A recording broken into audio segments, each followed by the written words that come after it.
nombre es Ángela Patiño y en esta ocasión vamos a hablar de la evolución del concepto del autismo, dando una pasada por todo el desarrollo histórico de este concepto.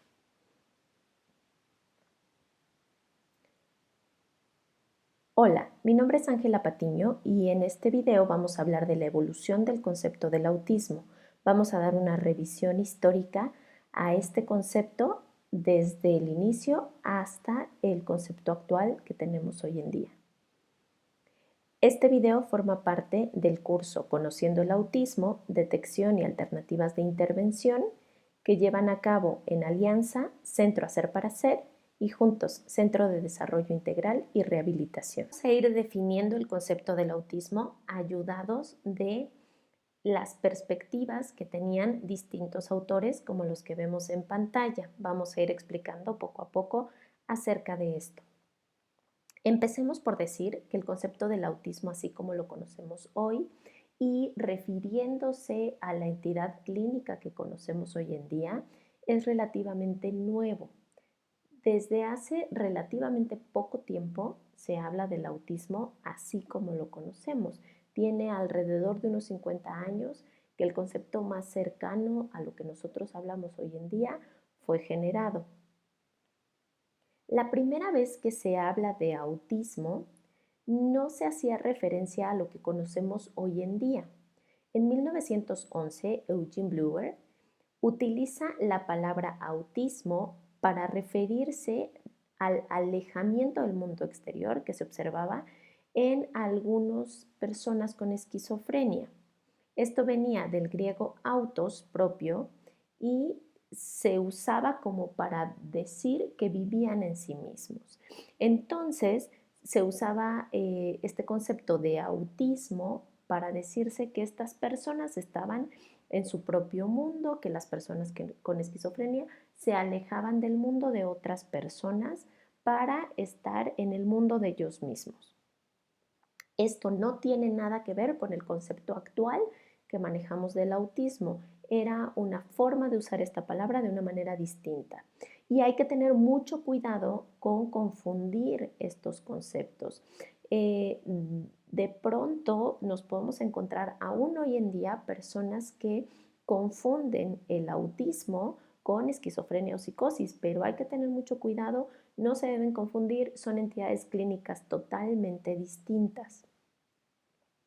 La primera vez que se define el autismo así como lo conocemos hoy en día fue por Leo Kanner, que usó el término que había usado Bleuler en sus investigaciones con las observaciones de 11 niños que presentaban como esta especie de ensimismamiento.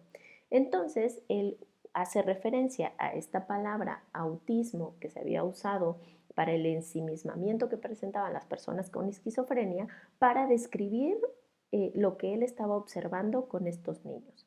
Esto pasa en la década de los 40 y así Kanner define el autismo infantil por primera vez. Él decía que parecía que los niños estaban demasiado concentrados en sí mismos sin prestar atención a los demás. Mencionaba como síntomas de lo que él había observado soledad, incapacidad para relacionarse con otras personas, alteraciones del lenguaje y la comunicación, tanto expresivas como receptivas, y deficiente imaginación. Algunas de estas características las seguimos observando y siguen formando parte del concepto actual del autismo, pero el concepto tal cual ha ido variando a lo largo del tiempo. Hans Asperger también en la década de los 40 habla de la psicopatía autista y él estudia algunos casos vinculados con lo que después se conocería como autismo de alto funcionamiento.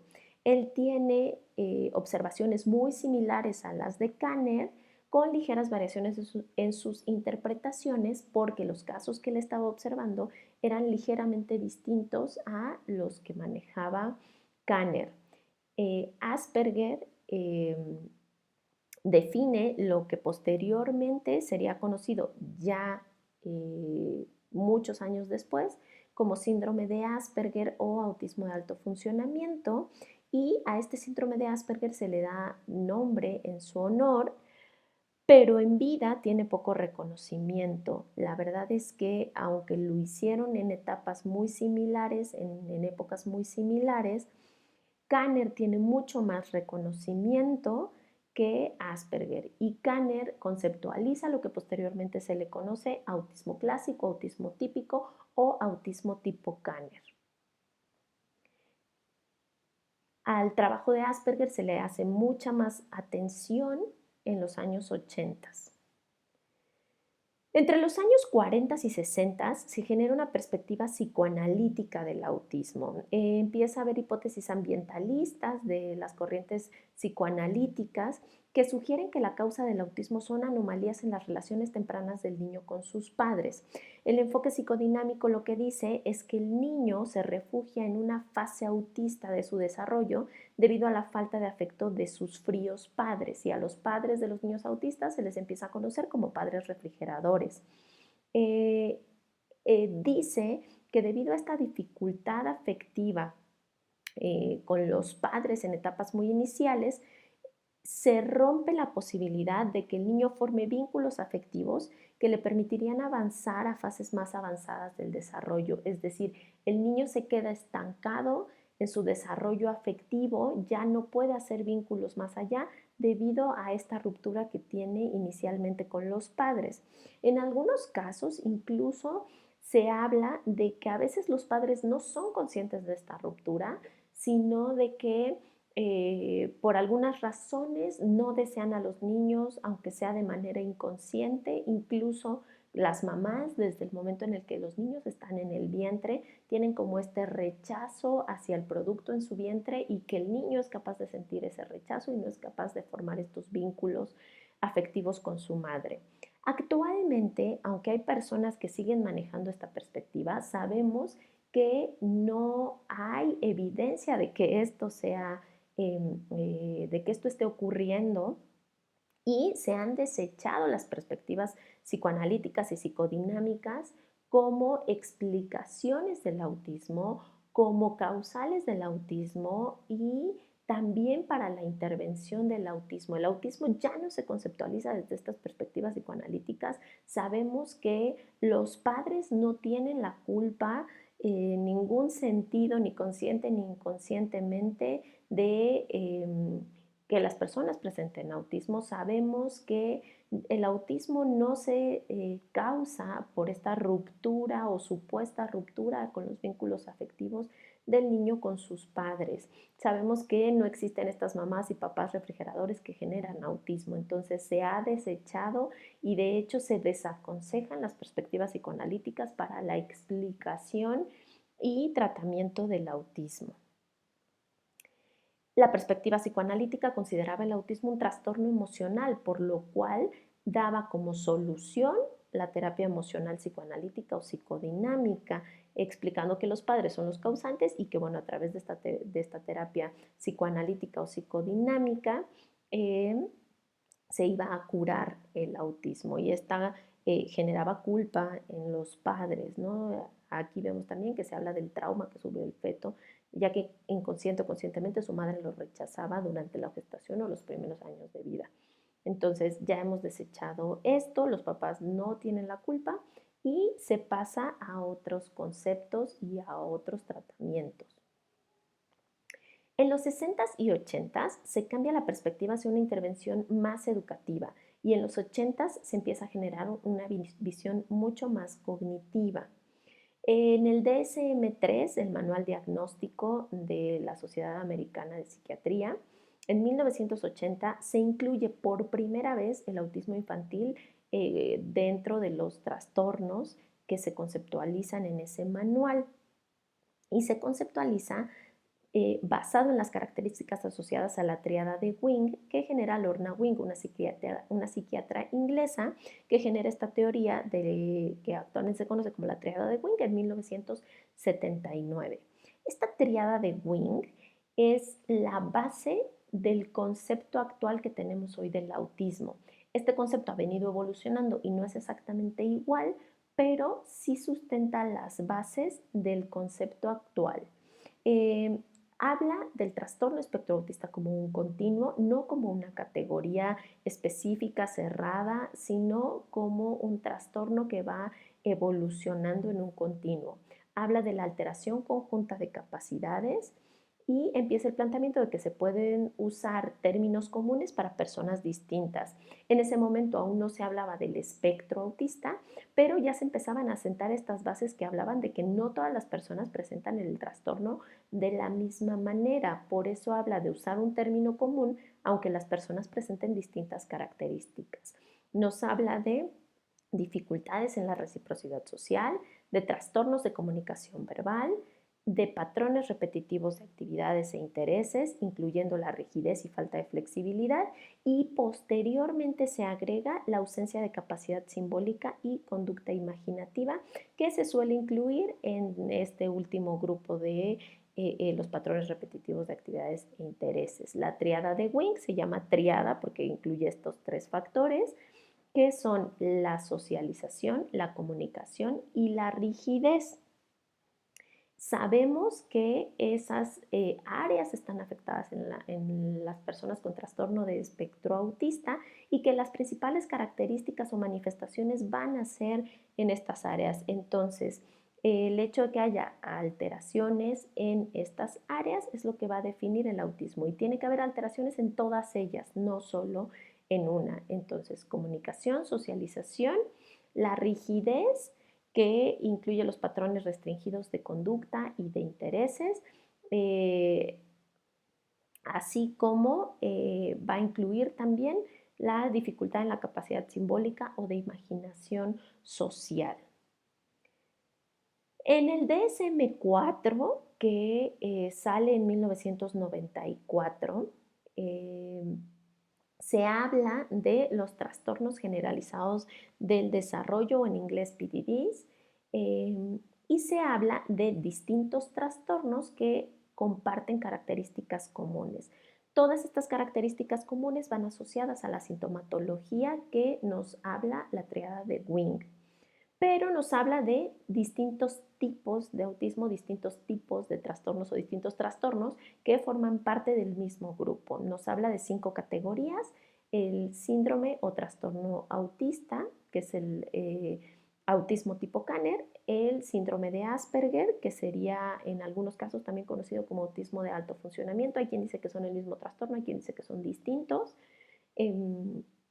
Nos habla también del síndrome de Rett, nos habla también del trastorno desintegrativo de la infancia, y cuando no se puede integrar en ninguna de estas 4 categorías, se habla de los trastornos generalizados del desarrollo no especificados. Y entonces estos 5 trastornos distintos van a formar parte de los trastornos generalizados del desarrollo. En el 2013 sale el DSM-5, que es el manual que actualmente se utiliza, y se cambia la idea de muchos trastornos o varios tipos de autismo para hablar de un solo trastorno espectro autista que está formado por distintas manifestaciones. A partir del DSM-5 se agrupan los 4 trastornos en un solo espectro. Se excluye el síndrome de Rett. El síndrome de Rett puede asociarse con autismo, pero al tener características bien definidas y bien delimitadas en los aspectos biológicos, genéticos, etc., se excluye el síndrome de Rett. Y nos va a hablar de que tanto el autismo como el trastorno integrativo infantil, como los trastornos generalizados no especificados y el Asperger van a desdibujarse para pasar a formar parte de un continuo que se llama trastorno de espectro autista. Las variaciones representan una diversificación del mismo trastorno, o sea, hay distintas formas de autismo, no distintos autismos o no trastornos distintos, sino el autismo se va a manifestar de distintas formas en los distintos individuos. Se habla de 3 niveles de gravedad o de severidad de acuerdo con la cantidad y magnitud de apoyos que las personas necesitan. Entonces, se va a dividir en relación con la necesidad de apoyo que tenga el individuo. Y estas 3 niveles van a ser para las 3 áreas de afectación que vamos a hablar en las siguientes diapositivas. Aquí estamos viendo cómo se transforma lo que habíamos visto anteriormente de la tríada de Wing para dar paso a la nueva conceptualización. Se juntan la parte de la comunicación y la parte de la reciprocidad social para hablar ahora de trastornos de la comunicación social. Y se sigue incluyendo esta parte de la rigidez y de la falta de flexibilidad, que va a incluir los patrones restringidos de conducta e interés, que va a incluir las dificultades para aceptar los cambios y también se va a agregar la parte de la capacidad simbólica ahí mismo. Hay quien lo incluye dentro de esta misma bolita naranja de la rigidez. Esta parte de la dificultad en la imaginación social, en el generar esta imaginación, este juego simbólico, estas cosas como de las cosas que no son tan concretas, tan reales, sino la abstracción, la imaginación, la creatividad, etc. Y actualmente en el DSM-5 también se empiezan a mencionar cosas que no se habían mencionado anteriormente, que es la parte de las dificultades de integración sensorial. Se habla de que las personas con trastorno espectro autista en muchos casos pueden presentar dificultades para integrar los estímulos sensoriales que reciben en los distintos sentidos. Gusto, olfato, tacto, oído, la parte propioceptiva, la parte vestibular, en la parte interoceptiva también. Es así como pasamos desde los primeros estudios que se hacen con respecto al autismo y vamos viendo cómo va evolucionando este concepto para llegar al concepto actual que tenemos hoy del trastorno de espectro autista.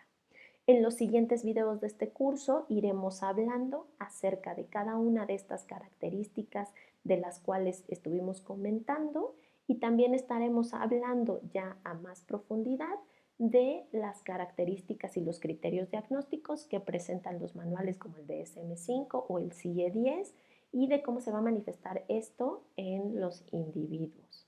También posteriormente estaremos hablando de la parte de evaluación y de las diferentes alternativas de intervención que puede haber para los trastornos de espectro autista.